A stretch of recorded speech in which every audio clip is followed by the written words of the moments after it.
Yes, ഞങ്ങളെല്ലാവരും മോഹിനിയാട്ടം കണ്ടു. കിടിലം പടം. Excellent excellent excellent. ആക്ച്വലി എനിക്ക് തോന്നുന്നു ഒരുപാട് ആൾക്കാർ ഭരതനാട്യം തിയേറ്ററിൽ മിസ് ചെയ്ത ആൾക്കാരാണുള്ളത്. പക്ഷെ ഒരിക്കലും മോഹിനിയാട്ടം നിങ്ങൾ തിയേറ്റർ മിസ് ചെയ്യരുത്. ഇപ്പോൾ ഭരതനാട്യം OTT ഇറങ്ങിയപ്പോൾ നിങ്ങൾ എല്ലാവരും പറഞ്ഞു അയ്യോ മിസ് ചെയ്തു എന്നുള്ളത്. പക്ഷേ ആ ഒരു അവസരം മോഹിനിയാട്ടത്തിന് നിങ്ങൾ വരുത്തരുത്. അത്രയും അത്രയും അത്രയും ചിരിക്കാനുണ്ട്. ചിരിച്ച് ചിരിച്ച് ചിരിച്ച് ചിരിച്ച് വയറ് വേദനിച്ചിട്ട് എണീറ്റ് നിൽക്കണമെന്ന് വരെ തോന്നിപ്പോയി. കൈയടിക്കാനും ചിരിക്കാനും മൈൻഡൊക്കെ റിലാക്സ് ചെയ്യാനൊക്കെ പറ്റിയൊരു നല്ലൊരു കിടിലം മൂവിയാണ്. ആക്ച്വലി എനിക്ക് തോന്നുന്നു എന്താ മോഹൻലാൽ സിനിമയുടെ ഒരു റെഫറൻസ് ആണ് ഫുൾ ഫ്രാഞ്ചൈസി വന്നിരിക്കുന്നത്. അതെ അതെ. ഇത് മസ്റ്റ് വാച്ച് മൂവിയാണ്. എല്ലാവരും തിയേറ്ററിൽ തന്നെ പോയി ഈ സിനിമ കണ്ടിരിക്കും. ചില സബ്ജക്റ്റുകളുണ്ടല്ലോ ഭയങ്കര കോമഡി വൽക്കരിച്ച് ചെയ്യുമ്പോൾ ഭയങ്കര ടാസ്ക്കാണ്. പക്ഷെ അതിന് അത്ര അടിപൊളിയായിട്ടാണ് മോഹിനിയാട്ടത്തിൽ ചെയ്തിരിക്കുന്നത്.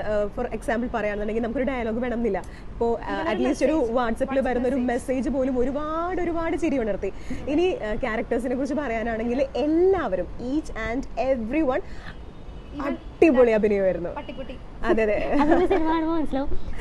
പക്ഷെ എന്താണെന്ന് വെച്ചാൽ ഓരോ ക്യാരക്ടറിന്റെ അഭിനയം അത് അവരെ എന്തൊരു ബ്ലെൻഡാണ്. എന്റെ ദൈവമേ, ഇങ്ങനൊരു കോംബോക്ക് അടുത്ത് കാണുന്നത് ഭയങ്കര റയറായിട്ടാണ്. എനിക്ക് ഭയങ്കരമായിട്ട് ഇഷ്ടപ്പെട്ടത് കലാരഞ്ജനിയുടെ ചില ചില പോസുകൾ.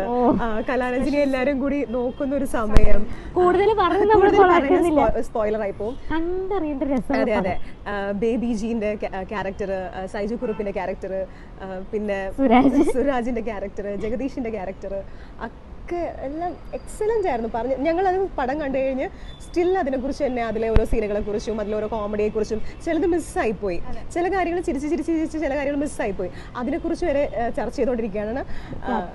ആക്ച്വലി എനിക്ക് തോന്നുന്നു ഒരുപാട് കാലത്തിന് ശേഷമാണ് നമുക്ക് ഇങ്ങനെ റിപ്പീറ്റ് വാച്ച് ഉള്ള ഒരു പടം. എത്ര വട്ടം കണ്ടാലും നമുക്ക് മടുക്കില്ല. അങ്ങനെയാണ് ഓരോ സീനും. അതായത് നമ്മളിപ്പോൾ വെറുതെ ഡയലോഗുകളുള്ള കോമഡി ഒന്നുമല്ല, ഓരോ ആൾക്കാർ ആ സമയത്ത് കിടന്ന് കാണിക്കുന്ന എക്സ്പ്രഷൻസ് ആണെങ്കിൽ പോലും നമുക്ക് ഭയങ്കര രസമാണ്. ഒരു സീൻ വന്നപ്പോ കണ്ടിന്യൂസ് ആയിട്ട് ചിരിക്കേണ്ടി വന്നു. അത് നിർത്താൻ പറ്റാണ്ട് വയറൊക്കെ വേദനിക്കേണ്ടി വന്നു. ഇവരൊക്കെ തല്ലി തല്ലി തല്ലി ഞാനായിരുന്നു അടുക്കുന്നത്. ഇവരൊക്കെ തല്ലി തല്ലി തല്ലി തല്ലിയാണ് ഞാൻ ചിരിച്ചത്. അങ്ങനെ ചിരിയായിരുന്നു. എക്സ്പീരിയൻസ് ആണ്. പക്ഷേ അങ്ങനെ ഒരു എക്സ്പീരിയൻസിന് പറ്റിയ പടമായിരുന്നു. അപ്പോ വാഴ സിനിമയുണ്ട്. വാഴ കിടിലം പടമാണ്. ഒരുപാട് ചിരിക്കാനുണ്ട്. ഇമോഷണലി നമ്മളായിട്ട് കണക്ട് ചെയ്യുന്നുണ്ട്. പക്ഷേ ആ വാഴയിൽ മോഹിനിയാട്ടം മുങ്ങിപ്പോകരുതെന്നുള്ളൊരു അപേക്ഷ മാത്രമേ ഉള്ളൂ. വാഴയും കാണണം, മോഹിനിയാട്ടം കാണണം. ഒരു ബെസ്റ്റ് ടൈമാണ്, വെക്കേഷൻ ടൈമാണ്. എനിക്ക് തോന്നുന്നു മറ്റേ മുകുന്ദനുണ്ണി അസോസിയേറ്റ്സിന്റെ മറ്റേ ഡാർക്ക് ഹ്യൂമർ പരിപാടിക്ക് ശേഷം ഇപ്പോഴാണ് നമുക്ക് ഇങ്ങനൊരു സംഭവം കിട്ടുന്നത്. കാരണം ഒരു ഫീസ്റ്റ് ആണ് കോമഡിയുടെ. ശരിക്കും പറയുകയാണെങ്കിൽ തിയേറ്ററിൽ ഫാമിലി ആയിട്ട് സുഖമായിട്ട് പോയി കാണാൻ പറ്റുന്ന ഒരു പടം.